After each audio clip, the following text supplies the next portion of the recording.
Le récap info pour savoir et comprendre cette semaine avec Olivier Véran, député En Marche de l'Isère. Bonjour. Bonjour. Merci d'être avec nous. Bonjour à tous. Alors que le mouvement des Gilets jaunes a ralenti le rouleau compresseur macronique, comment l'action du gouvernement va-t-elle pouvoir reprendre? Les réformes ne vont-elles pas être remisées quelques mois de peur de voir de nouveau la fronde envahir les ronds-points? Le grand débat national accouchera-t-il vraiment d'une nouvelle façon d'organiser le pouvoir? Les Français sont sceptiques et l'Élysée sait que la marge de manœuvre est réduite. On en parle cette semaine avec Olivier Véran, médecin, neurologue et député de La République En Marche. On va évidemment, comme c'est la règle, commenter l'actualité de la semaine qui a été dense et agitée cette semaine à Grenoble, en particulier dans le quartier Mistral. Près d'une centaine de voitures incendiées ou dégradées, des forces de police visées par des cocktails Molotov, des pompiers aussi pris à partie, contraints de faire demi-tour. Ce sont les scènes de violence auxquelles on a assisté après la mort le week-end dernier de deux jeunes du quartier. Ils ont péri dans un accident sur le pont de Catane, alors qu'ils fuyaient un contrôle de police au guidon d'un scooter volé. Alors évidemment, la mort de deux enfants est absolument terrible, on pense à leur famille, mais de là à accuser les policiers d'être responsables de ce drame, vous en pensez quoi? Qu'après un drame, on peut être tenté de chercher un coupable, un responsable, et que parfois, hélas, le chemin le plus rapide pour essayer de trouver un coupable et un responsable, c'est de s'en prendre aux forces de l'État, et on peut sombrer ensuite dans les questions de complot. Écoutez, tout ce que je sais, c'est qu'il y a une enquête qui est ouverte, qui a été annoncée extrêmement tôt, qu'il y avait dans le bus une dizaine de passagers, plus le chauffeur de bus, plus l'équipe de la BAC, plus un certain nombre de véhicules qui étaient autour. Donc ça ne s'est pas passé dans une ruelle étroite et sombre avec personne autour. Donc jusqu'ici, des éléments que j'ai pu connaître, mais que vous connaissez aussi, parce que si je les connais, c'est qu'ils sont publics, c'est qu'il semble qu'effectivement ce soit un accident au cours d'une poursuite, ou en tout cas d'une volonté de fuir de la part des deux jeunes à scooter. Et après, vous avez raison de le dire en préambule, parce que on le dit peut-être pas assez souvent quand on parle de ce drame, c'est la mort de deux jeunes. Enfin, je veux dire, c'est 17, 19 ans. Scooter volé ou pas volé, casque ou pas casque, fuite ou pas fuite, deux jeunes de 17 et 19 ans. Il n'y a jamais... ça reste un drame total, quelles que soient les circonstances. Et donc, je comprends parfaitement l'émoi qu'il peut y avoir, l'émoi des familles, l'émoi des proches, les questions qui peuvent se poser. Mais l'espèce de réflexe qui consiste à accuser immédiatement les forces de l'ordre est un réflexe qui est... je trouve dangereux, et quand ça conduit à aller incendier le local de la Croix-Rouge à Grenoble, quand ça conduit à faire des cocktails Molotov pour les jeter sur les forces de police ou sur les pompiers, stop. Donc moi je retiens plutôt de la semaine l'image de la Marche Blanche qui a rassemblé, je crois, 2000 personnes à Grenoble. C'est une meilleure façon de rendre hommage à Adam et Fatih. Je retiens l'idée qu'une enquête est en cours et qu'on saura qu'il y aura de la transparence sur le déroulé précis des choses, et que je crois que l'heure est à l'apaisement. Ça semble s'être un peu apaisé cette nuit. Enfin, allez, il y a eu des dizaines et des dizaines de voitures brûlées. Enfin, ces scènes-là qu'on voit trop souvent, mais qui arrivent à Grenoble et qui arrivent dans d'autres endroits dans ce type de situation. Encore une fois, je ne crois pas qu'il faille faire un amalgame entre la situation particulière et le drame humain qui a frappé ce quartier Mistral et la situation plus générale des quartiers populaires de nos villes. On reparlera tout à l'heure du cannabis, mais en parlant de la santé, on sait aussi quand même que ces quartiers sont gangrénés par les trafics. Est-ce qu'il n'y a pas aussi des groupuscules qui profitent d'un prétexte pour s'approprier un territoire? Je crois que trafic ou pas trafic, il y a de la misère dans nos quartiers. Il y a des inégalités sociales qui sont très fortes. Il y a de la colère dans nos quartiers. Et ce que nous enseigne ce genre d'épisode, c'est que la colère, elle est là. Elle est latente, elle n'est pas profonde, elle est prête à sortir et à surgir. Donc il faut l'entendre, parce que la réduction des inégalités sociales, moi, c'est le cœur de mon engagement en politique. Par l'éducation, par l'accès à l'emploi, par l'accès à la santé, par l'accès aux services publics et privés. Mais on ne fait pas suffisamment. Je crois que le cœur du sujet, c'est là. Mais oui, mais parce qu'on n'est pas bon depuis 15, 20, 30 ans. C'est pas 15 ans. Il y a 30 ans déjà, on en parlait. Quand vous avez des quartiers où il n'y a quasiment pas de mixité sociale, avec des établissements qui sont en zone d'éducation prioritaire, avec des parents qui sont, et souvent parfois des mamans, qui sont isolées avec des enfants qu'elles ont du mal à gérer et à cadrer, on sait que c'est aussi des chemins d'entrée vers la délinquance. Donc moi je ne crois pas... Alors je vais vous dire un truc, une grande différence avec le maire de Grenoble, parmi les grandes différences que j'ai avec lui, avec Éric Piolle, c'est que lui avait dit une fois dans un journal, il y a un déterminisme de la violence à Grenoble qui se transmet de génération en génération, une culture de la violence qui se transmet de génération en génération. Je trouve ça d'un cynisme total. On ne peut pas considérer que parce qu'il y a une génération de gens qui ait connu la violence et la misère, et souvent les deux sont liés, il faille baisser les bras et ne pas considérer que la génération suivante doit au contraire être tirée vers le haut. Toujours est-il qu'on fait de la rénovation urbaine dans ces quartiers depuis 20 ans, 25 ans, qu'on ne réussit pas à rééquilibrer socialement. Il n'y a pas que la rénovation urbaine. Moi, j'ai mis en place avec mon équipe un système qu'on appelle les tremplins d'avenir. Pourquoi ?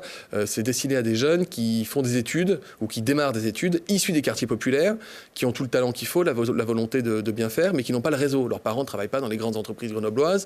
Et pour trouver des terrains de stage, pour trouver des jobs d'été, c'était la galère. Et du coup, j'ai mis mon agenda de parlementaire, j'ai ouvert mon répertoire et j'ai sollicité des chefs d'entreprise, des directeurs d'agences publiques pour qu'ils prennent ces jeunes. Et j'en ai vu une vingtaine. Est-ce que c'est à la hauteur de l'enjeu ? Ce que je veux vous dire, c'est que cette vingtaine de jeunes qui n'auraient jamais mis les pieds à ST Microélectronique, au CEA ou au CHU, quand je les ai vus et quand j'ai vu les personnes qui les ont accueillis, m'ont tous dit, ça c'est super bien passé. Ils avaient l'air étonnés quasiment. Mais non, il y a plein de gens qui ont du talent, puis il y a plein de gens qui ont de l'envie. Mais quand vous allez au quartier Mistral, c'est un quartier... Et encore, Grenoble est une ville où on ne met pas les banlieues à des kilomètres de là. Mais quand vous allez dans le quartier Mistral, dans le quartier Villeneuve, eh bien, vous avez le sentiment de ne plus être dans un quartier à part entière de la ville de Grenoble. Il n'y a pas beaucoup de commerce, il y a quasiment plus de médecins qui sont installés. Pour cause, il y a de l'insécurité, il y a du trafic, etc. Donc, il faut lutter de façon la plus efficace possible. Moi, je crois à la présence policière, certes. Je crois aux caméras de vidéoprotection, oui, mais je crois aussi et surtout à la prévention, à la pédagogie, mettre le paquet sur l'éducation. Vous avez des gamins quand Vous ne parlez pas de politique d'attribution des logements sociaux. Vous savez que c'est un des sujets de prédilection d'un futur candidat à la mairie de Grenoble, Alain Carignon, qui dit « on a échoué dans la politique d'attribution des logements sociaux ». Mais les choses qui ont été faites qui étaient très intéressantes à Grenoble, alors c'était dans le mandat précédent, c'était sous le mandat d'Esto, mais quand vous regardez la ZAC Blanche-Monnier qui est à l'île Verte, des familles ont été déplacées de la Villeneuve justement pour être installés dans le quartier de l'île Verte avec de la mixité sociale. Ça se passe super bien. Non seulement il y a un afflux de gamins à l'école. C'est d'amener de l'accession dans les quartiers de la Villeneuve, du village olympique ou Mistral. Mais il faut aussi casser les enclaves. Moi, je me souviens avoir fait du porte-à-porte à Tesser où les gens me disaient là où vous avez vu, on est tous originaires du Maroc, plus ou moins. Une espèce d'installation qui s'est faite, mais qui a été guidée aussi par les offices HLM, etc. Donc il faut casser ça.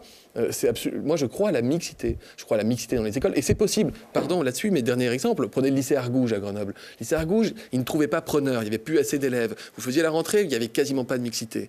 Aujourd'hui, il y a eu un proviseur génial qui a expérimenté des choses, qui a fait venir des options. Vous allez à Argouges, vous avez quasiment 50% de mixité sociale, il est plein et il y a même des listes d'attente. Donc on peut le faire. Je ne crois pas au déterminisme et je ne crois pas qu'il faille baisser les bras, mais je crois qu'à Grenoble, encore plus qu'ailleurs, il y a urgence. Allez Olivier, il y a urgence. On a pris beaucoup de retard. On avance. La semaine a été dense. Autre fait divers important cette semaine, c'était mardi, une attaque terroriste à la prison de haute sécurité de Condé-sur-Sarthe dans l'Orne. Un détenu radicalisé qui a gravement poignardé 2 surveillants. Les faits se sont déroulés dans l'unité de vie familiale de la prison. Le détenu y a reçu sa compagne, qui lui a sans doute fourni les couteaux qui ont servi à l'attaque. Lors de l'intervention du raid, la femme a été tuée, l'homme a pu être arrêté. Il voulait venger Cherif Shekat, l'auteur de l'attentat de Strasbourg. Cette semaine, les surveillants de prison ont manifesté, à juste titre, non ? Moi, j'ai rencontré des responsables syndicaux, notamment de Force ouvrière, cette semaine. Le travail de surveillant pénitentiaire, c'est un travail extrêmement difficile. Il suffit de regarder la liste. Est-ce qu'il est reconnu ? Ça, on le sait. Et eux, ils disent que le travail n'est pas reconnu. Les gens savent très bien dans la population que c'est un travail extrêmement difficile. Il n'y a qu'à voir la liste des accidents, la liste des brutalités dont sont victimes les surveillants de prison. C'est une liste qui ne cesse de s'allonger. Là, vous êtes dans une situation très particulière.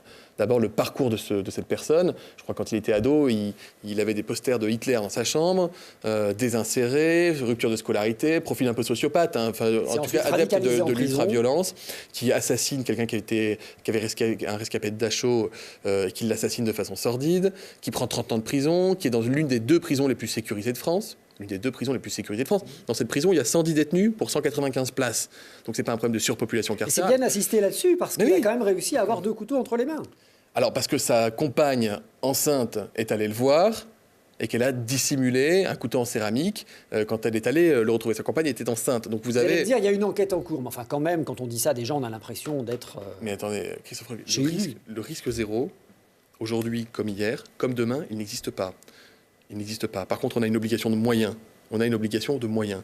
Là, normalement, sont équipés les surveillants de prison, surtout dans les endroits sensibles. Ils doivent être équipés de gilets pare-lames que ne portaient pas les 2 surveillants. Est-ce que les gilets étaient arrivés à la prison ou pas encore? Ça a été des décisions qui ont été prises il y a un an.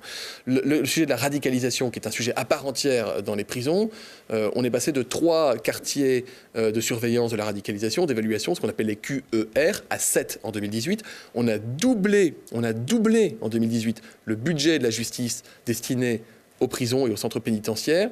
Et c'est un sujet qui est pris, vous l'imaginez, avec le plus grand sérieux. Cet individu aurait pu être placé en isolement s'il avait été estimé qu'il présentait une menace directe et à court terme. Ça, c'est au sein de l'établissement qu'il y a une évaluation qui est faite. Il y avait des cellules d'isolement qui étaient disponibles. L'évaluation qui avait été faite de son état n'a pas conduit à l'isoler. Vous ne pouvez pas laisser non plus quelqu'un à l'isolement dans une pièce sombre sans voir personne pendant des années de suite. Donc voilà, c'est tout ça que l'enquête devra démontrer.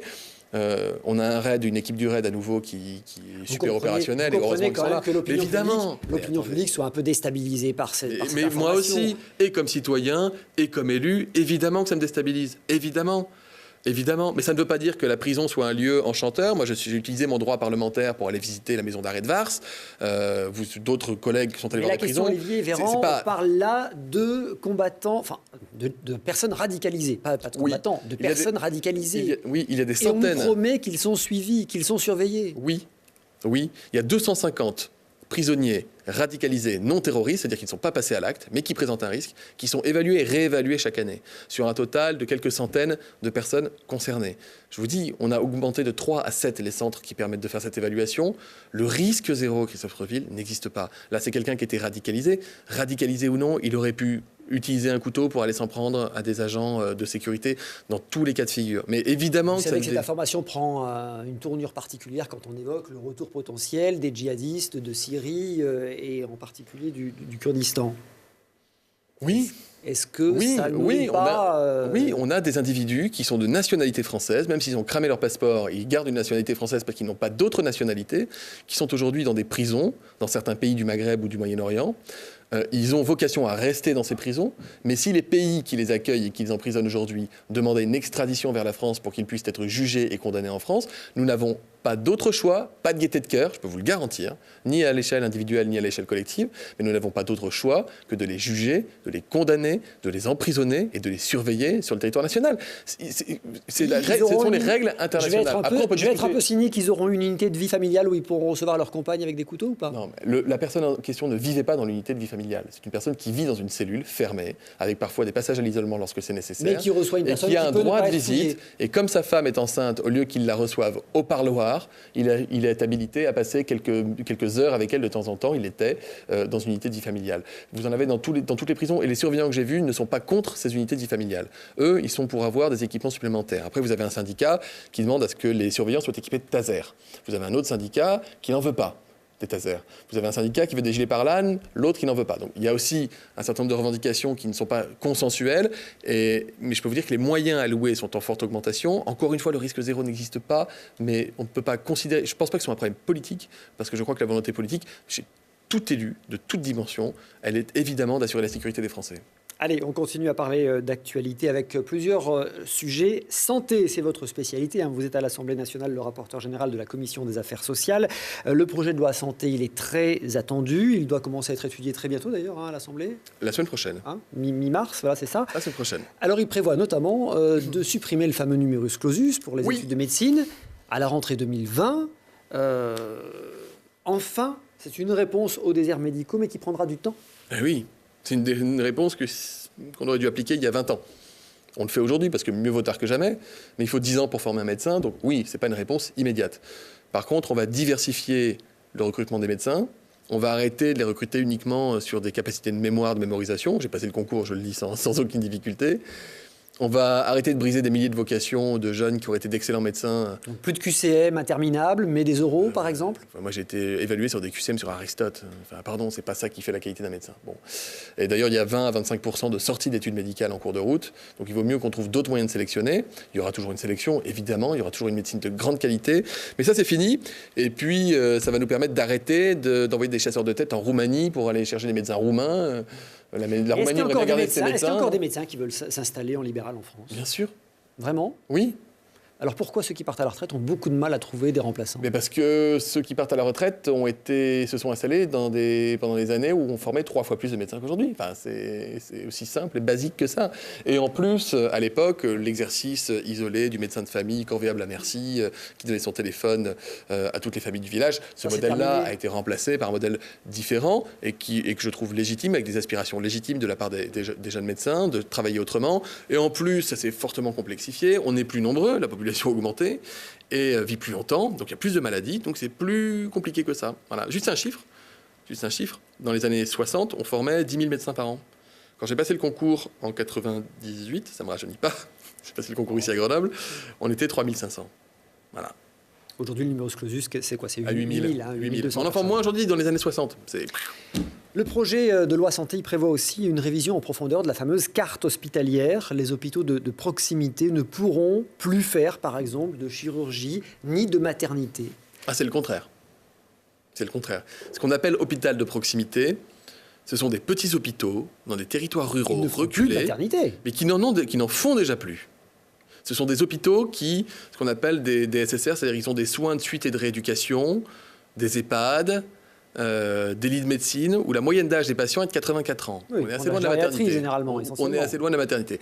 Et ces établissements, plutôt que... On a décidé en fait de les redynamiser en restaurant dans ces établissements de la biologie, de la radiologie, de la médecine polyvalente, pour justement faire en sorte que les patients ne fassent pas 40 bornes de plus pour aller dans un gros hôpital et aillent plutôt vers leur hôpital de proximité. Donc on est plutôt en train de recréer de la présence de services publics que d'en retirer. Ça n'enlève pas que le problème des maternités, des petites maternités, reste un problème entier, qui est indépendant, qui est de se dire, est-ce qu'on peut garantir la sécurité d'une maman qui va aller accoucher dans un établissement qui ne fait qu'une centaine d'accouchements par an? Je vous laisse imaginer. La réponse, elle est évidemment non. On a des gros problèmes de sécurité et en plus, on a des gros problèmes de recrutement de médecins. C'est-à-dire qu'aucun médecin ou aucune sage-femme ne veut aller dans une maternité où il n'y a personne qui accouche. Et donc, on recrute des médecins étrangers à gros prix et qui, en plus, posent des problèmes de qualité des soins. Donc, ce sont deux problèmes éminemment complexes. Mais là, vraiment, la démarche, c'est de dynamiser ces petits centres hospitaliers plutôt que de les fermer.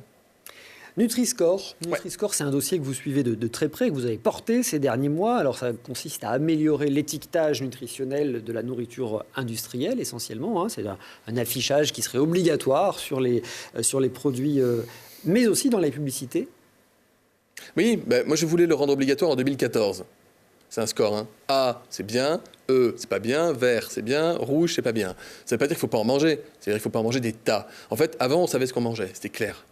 Vous saviez ce que vous mangiez. Dans le foie gras, on ne va pas mettre un Nutri-Score, on sait que c'est gras par définition. Le beurre, c'est pareil. Mais aujourd'hui, quand vous allez faire vos courses, Christophe Reville, je suis sûr que vous allez acheter, parce que vous êtes aussi parfois un peu pressé, un peu à l'arrache comme je peux l'être, vous allez dans les supermarchés, vous allez chercher des plats qui sont généralement préparés, ou en tout cas qui sont sous conditionnement plastique. Alors là, bonne chance pour savoir ce que vous mangez. Peut-être que vous êtes un geek et que vous avez la super appli sur votre téléphone qui vous permet d'aller regarder s'il y a des antioxydants, s'il y a des conservateurs, etc. Ou peut-être que, comme moi, vous n'avez encore pas le temps de faire ça et vous aimeriez, par contre, d'un seul coup d'œil, pouvoir savoir si le produit il est plutôt bien ou pas bien. Le Nutri-Score, c'est ça.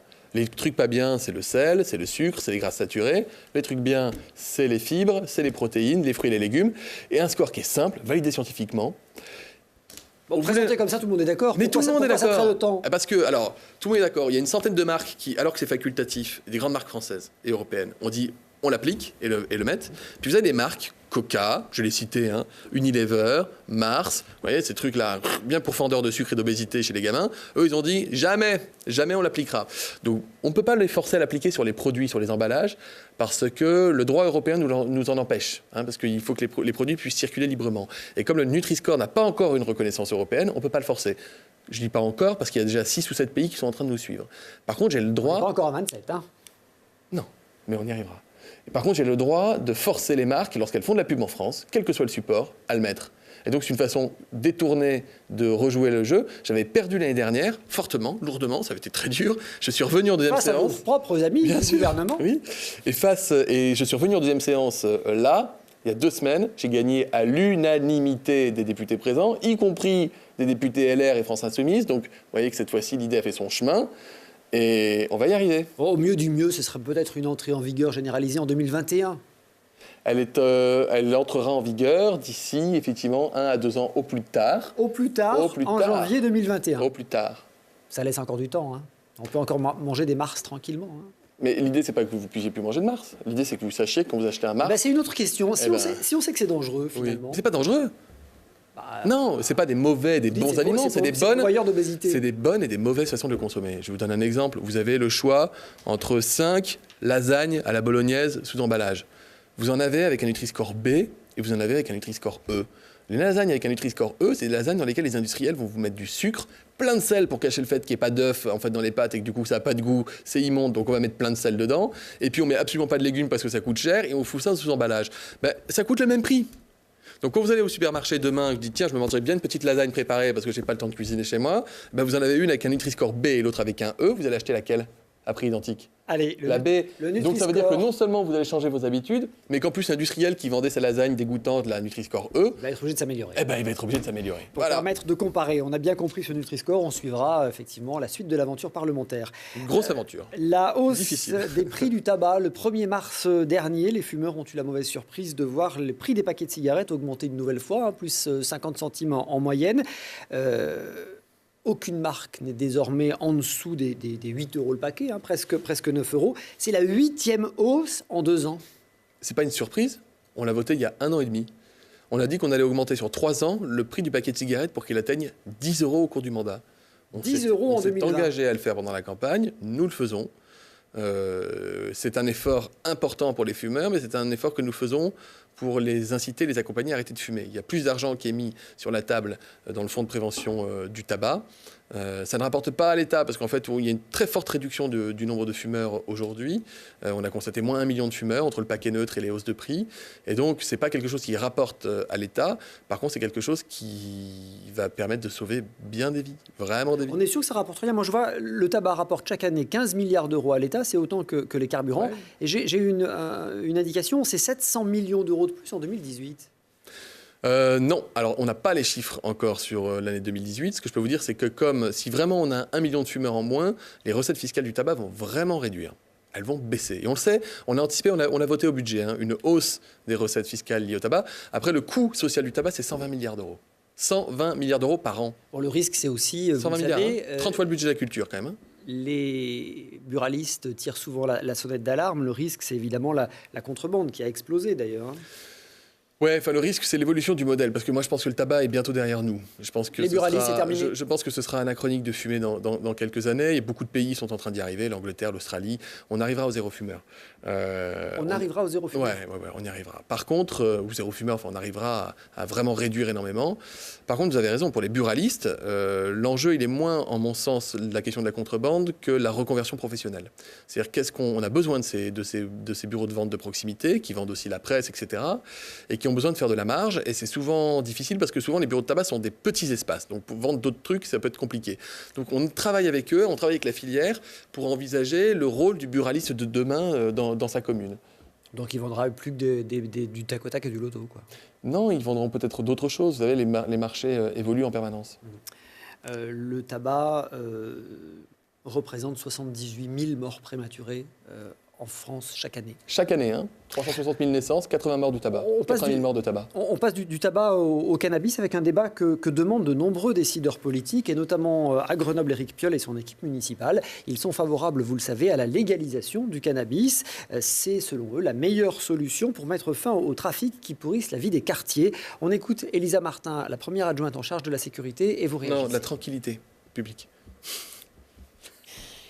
Il y a un trop grand décalage entre un regard public, y compris porté souvent par les hommes et les femmes politiques, et la réalité qui dit une ampleur de la consommation, mais absolument majeure. C'est là que les choses se jouent. Tant que vous aurez une ampleur telle de la consommation de ces produits, forcément, vous aurez les points de vente correspondants. C'est la loi de l'offre et de la demande. Moi, à titre personnel, et nous partageons cela avec l'équipe municipale, nous sommes pour la légalisation. Mais pas parce que nous serions des babas cool qui rêveraient de je ne sais quoi d'ailleurs, mais parce que la prohibition empêche un travail de sûreté et elle empêche aussi un travail de santé publique. Je rappelle que sur les plus jeunes, les dégâts sur les cerveaux sont irrémédiables. J'ai bien dit irrémédiables. Donc, là aussi, qu'est-ce qu'on fait ? On ne verrait pas un message de laxisme. Pardon ? La légalisation, on ne verrait pas un message de laxisme. Elle envoie un message de laxisme quand elle ne s'accompagne pas quand elle n'est pas faite pour créer les conditions d'une politique de santé et d'une politique de sûreté. Voilà, moi, quel est mon point de vue? Et si j'étais ministre de l'Intérieur, je crois que c'est ce que je chercherais à promouvoir. Est-ce que les Français sont mûrs pour avoir ce genre de débat? Est-on mûrs ou pas? Les Français sont-ils mûrs ou pas? Il faut d'abord expliquer, peut-être. Il faut déjà commencer par ce premier niveau d'explication. Ce qui est sûr, à mon sens, c'est que les Français ont parfaitement compris l'échec de la prohibition. Donc, il faut faire autrement. D'une façon ou d'une autre, mais il faut faire autrement. Docteur, légalisation ou pas? Alors moi, je travaille sur la question du cannabis de façon très active, mais sous l'angle thérapeutique. C'est ma question suivante. Ouais, je vous parle de la légalisation pour réduire les trafics. Oui, mais Christophe Reville, je me bats pour qu'on puisse permettre à des malades qui ont des douleurs chroniques d'avoir accès au cannabis pour se soigner. Je le vois comme médecin tous les lundis quand je consulte, les lundis où je consulte au CHU. J'ai des malades qui Quels sont encore les freins et qui souffrent alors, de ça. sur cette question, et on est en train de les lever. Moi, j'ai fait des auditions à l'Assemblée nationale. J'ai écrit une note à la ministre. Elle a saisi les autorités. On aura une réponse d'ici le mois de juin. Et l'OMS, normalement, devrait, dans une semaine, déclassifier le cannabis pour permettre d'avoir des molécules thérapeutiques. On avait pris un retard considérable en France. 17 pays de l'Union européenne l'utilisent déjà. C'est mon combat. Mais attendez, c'est un combat que j'ai commencé il y a 1 an et demi et qui va aboutir cet été. Donc ça, c'est bien. Du coup, je suis un peu embêté pour vous parler du cannabis récréatif parce que je suis le premier à dire qu'il ne faut pas faire de lien entre le thérapeutique et le récréatif. Et me mobilisant énormément sur la question du thérapeutique, je ne voudrais pas laisser à penser que ce serait un pied dans la porte pour autre chose. Donc je suis un peu embêté pour vous en parler, mais... Bon, sur le principe. Non, mais alors, dans ce cas, sur le principe, on légalise pour éviter les trafics. Alors, de ce que j'ai vu à l'étranger, ça ne dit rien de mon opinion personnelle sur la question, mais c'est en place au Canada et dans certains États américains. De ce que j'ai vu à l'étranger, hein. Ça n'a pas remplacé les trafics, parce qu'en fait, il y a une course à la qualité et au taux de THC, c'est-à-dire le produit psychoactif qu'il y a dans le cannabis. Il y a une course au produit et une course au prix qui fait qu'en fait, le marché noir continue et la vente illégale continue. Ensuite, il y a un report qui se fait. Vous imaginez bien que vous avez des gens dans les quartiers qui vivent du trafic. Ils ne vont pas arrêter de vivre parce qu'ils vont arrêter le trafic. Donc, il y a un report qui se fait vers d'autres choses. Je crois que c'est une vision un peu simpliste. Par contre, se poser la question d'une société dans laquelle 40% d'une classe d'âge à l'âge de 18 ans a déjà consommé du cannabis, et considérer que la politique de prohibition telle qu'on l'applique aujourd'hui est une politique qui a échoué, ça, évidemment, j'enfonce quasiment une porte ouverte aujourd'hui. Ça y est, c'est du en même temps, du coup. Là, vous faites du en même temps à la Macron. Je ne fais pas du en même temps à la Macron. Je suis en train de vous dire que si je prends ma casquette de parlementaire et que je regarde sous l'angle sécuritaire, sous l'angle banlieue, sous l'angle échec de la politique de répression, je serais tenté de vous dire... foutu pour foutu, vendons par l'État, encadrons, prélevons des recettes fiscales. Si je vous mets ma blouse blanche et pas mon écharpe de député, en étant neurologue en plus, je peux vous dire que les dégâts sur le cerveau, ce qu'a dit Elisa Martin, les dégâts sur les cerveaux des gamins, des pharmacopsychoses, des situations qui sont complexes, on va créer des conditions d'une addiction d'État qui me posent aussi des difficultés. Donc, je suis embarrassé, c'est pour ça que j'ai décidé, moi, de m'impliquer sur la question du cannabis thérapeutique, qui me semble être on déjà a bien compris, façon plus importante d'avancer. Ça va aboutir, on l'entend bien, d'ici quelques semaines. Allez, dernier sujet lié à la santé, la PMA. C'est une promesse de campagne d'Emmanuel Macron, donc la procréation médicalement assistée. Une promesse qui ressemble de plus en plus à un caillou dans une chaussure quand même. Le candidat Macron avait promis d'étendre la PMA, qui est aujourd'hui réservée aux couples hétérosexuels infertiles, aux femmes célibataires et aux couples de femmes. Peut-être que le sujet sera mis à l'agenda de l'Assemblée avant l'été. Oui, en juin. C'est pas un caillou dans une chaussure? Peut-être. Oui, en juin. Sûrement. Ça a été annoncé par la ministre et par le président de l'Assemblée nationale. Effectivement, Marie-Hélène Schiappa l'a répété ce matin. Il y aura pas que ça. Je sais que cette semaine, un séminaire vous a réuni, non, à Paris, les députés sur cette question. Mais il n'y aura pas que la PMA dans la loi de bioéthique, ça va bien au-delà. L'intelligence artificielle, la question de la fin de vie, qui, à mon avis, sera posée inévitablement, des questions d'éthique sur les génétiques. Enfin, il y a énormément de choses. C'est un texte extra. Alors, j'invite les Français qui s'intéressent à ces questions-là à guetter quand le texte sortira, mais les sujets sont très vastes. Sur la PMA, ça a quand même été repoussé sans arrêt. Malgré l'avis positif du Conseil de bioéthique. Moi, j'ai signé ma première tribune en faveur de la PMA en 2012. Donc oui, de ce point de vue-là, on prend tout notre mal en patience. Mais on va le faire là. Là, c'est uniquement la question de le placer dans le calendrier parlementaire. Il y a eu un mouvement des Gilets jaunes, ça ne vous a pas échappé, qui a bousculé un peu l'agenda parlementaire. On va faire la loi de bioéthique avant l'été. En tout cas, on va commencer l'examen avant l'été. Allez, vous parlez des Gilets jaunes, on en vient à ce grand débat national, ces questions de santé publique qui n'étaient d'ailleurs pas officiellement à l'agenda du grand débat national, parmi les 4 grands thèmes qui ont été choisis. Ça ne vous a pas empêché, vous, de les aborder lors d'un débat que vous avez organisé à la tronche? Oui, j'ai fait un débat sur la protection sociale. Pourquoi? Parce que tous les débats dans lesquels je suis allé, et dans lesquels mes collègues sont allés, on a vu les sujets santé émerger. c'est un sujet de préoccupation majeur pour les Français. Mais pourquoi il n'a pas été choisi dans les quatre grands sujets nationaux alors? Je ne sais pas. Moi, j'aurais mis la protection sociale. Mais bon, voilà, je vous le dis, j'ai décidé de faire un débat sur la protection sociale. Vous avez parlé de vieillissement, il y avait 180 places, on était 250 et j'avais arrêté les inscriptions 2-3 jours avant parce que la salle aurait été trop petite. J'en ai refait un sur le handicap et l'inclusion et la société inclusive en présence de Sophie Cluzel, secrétaire d'État au handicap. Et à nouveau, on a fait ça le comble. Évidemment que c'est une préoccupation franchement essentielle. Super bien. Non mais vraiment super bien. Évidemment. Super bien. Après, quand vous regardez les propositions, c'est comme pour tous les grands débats. Vous avez la moitié de la salle qui dit pour financer la protection sociale, il faut repousser l'âge de départ à la retraite, et l'autre moitié qui vous dit non, au contraire, il faut travailler moins. Donc ça reste très clivant. L'avis du député, c'est quoi?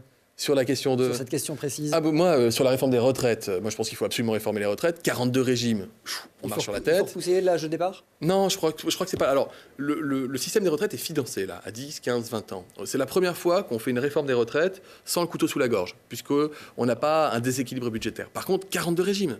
Vous savez que j'ai l'âge que j'ai, mais je n'ai pas passé 40 ans. Une quarantaine. Loin de là. Non, j'ai pas 40 ans. J'ai pas passé 40 ans. Et je suis déjà adhérent, je crois, à 4 régimes de retraite différents. 4 régimes de retraite. Donc il faut aligner, par exemple, les retraites du public sur celles du privé?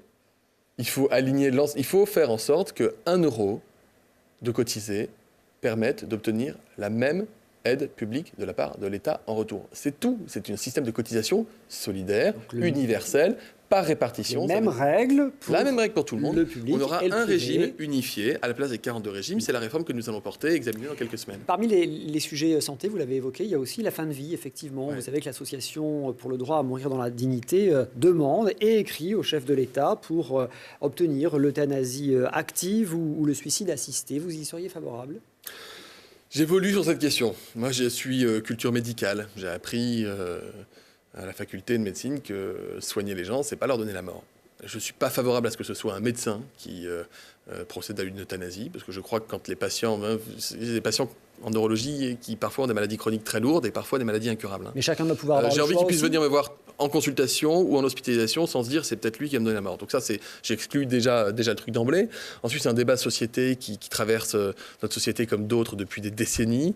Personne n'a la morale, personne n'a la vérité. Des pays qui sont allés légaliser l'euthanasie qui ont tendance à revenir dessus. D'autres pays qui sont...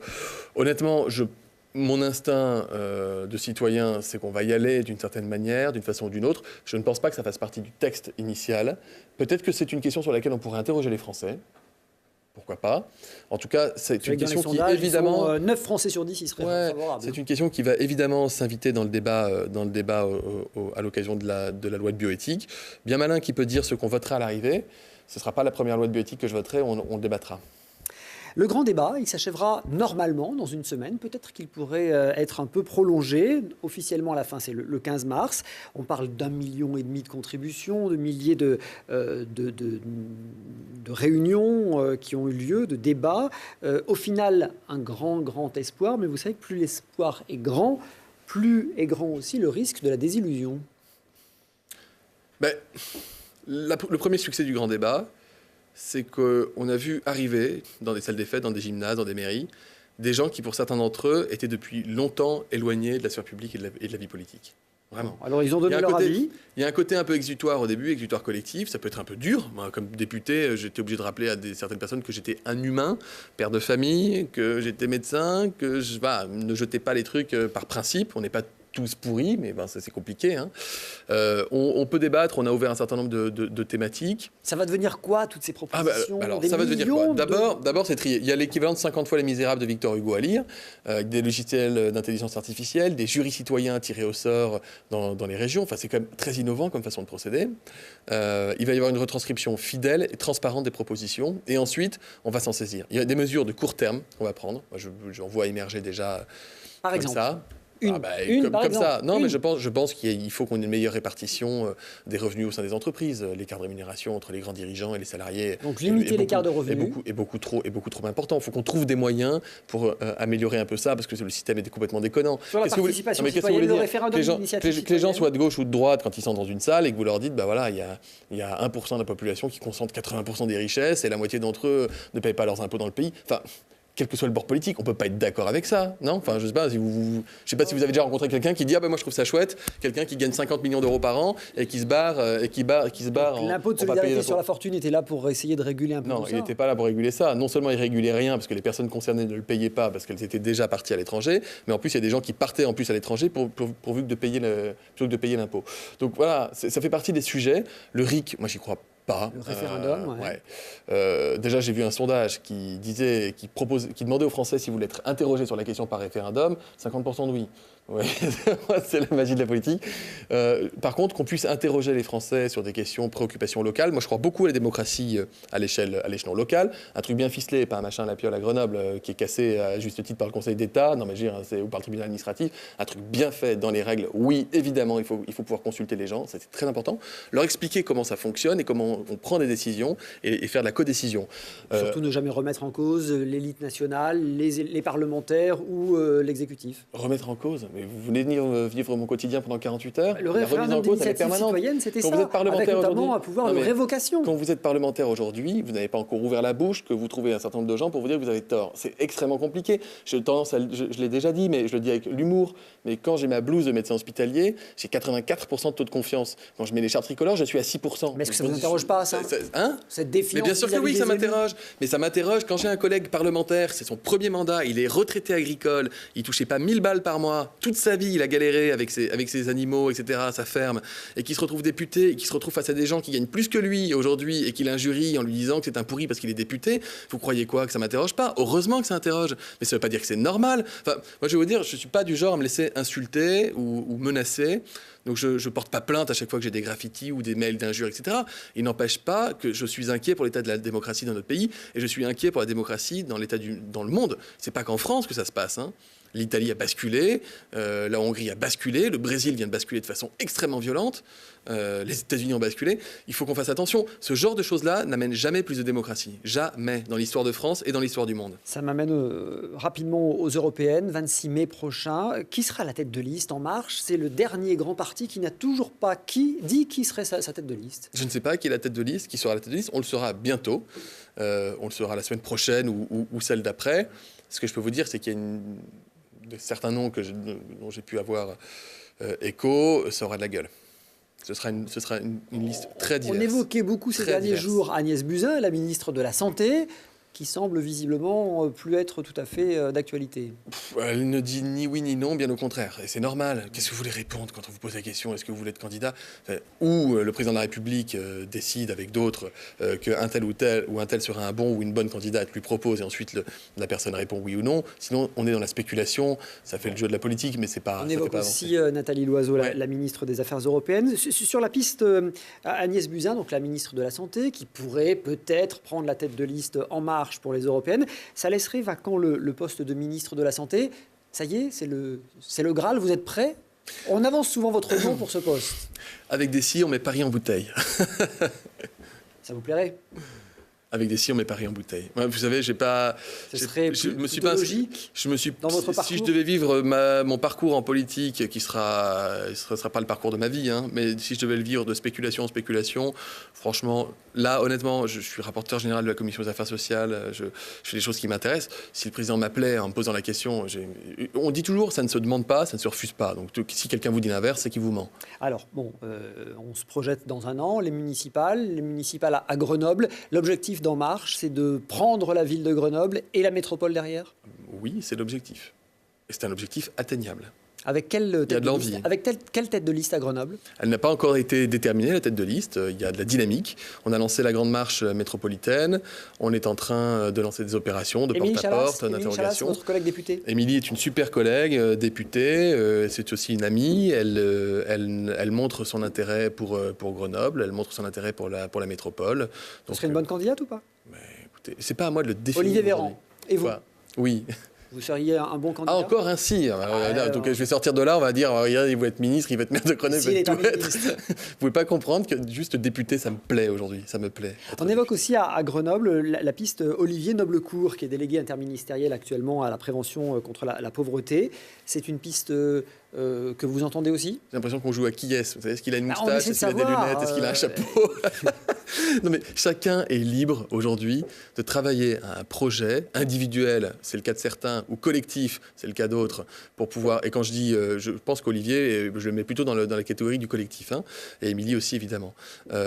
Pour Grenoble, pour une alternance politique à Grenoble et dans la métropole, chacun est libre de le faire. Moi, ce qui m'intéresse, c'est qu'effectivement, à la fin des fins, on puisse avoir une candidature qui ait de la gueule, qui puisse rassembler, et qu'on aille proposer un projet au Grenoble. Je peux vous dire que c'est tout ce qu'ils nous demandent. Moi, j'en ai marre de voir des gens qui, le week-end, me disent « On va quand même pas être obligé de voter pour Carignan parce qu'on n'en peut plus de pioles. » Non, vous inquiétez pas, vous n'allez pas être obligé de voter pour Carignan. Déjà, on ne vote pas pour quelqu'un qui est un repris de justice, qui a été condamné. Il était maire quand j'avais 3 ans, il essaye de revenir pour la 18e fois.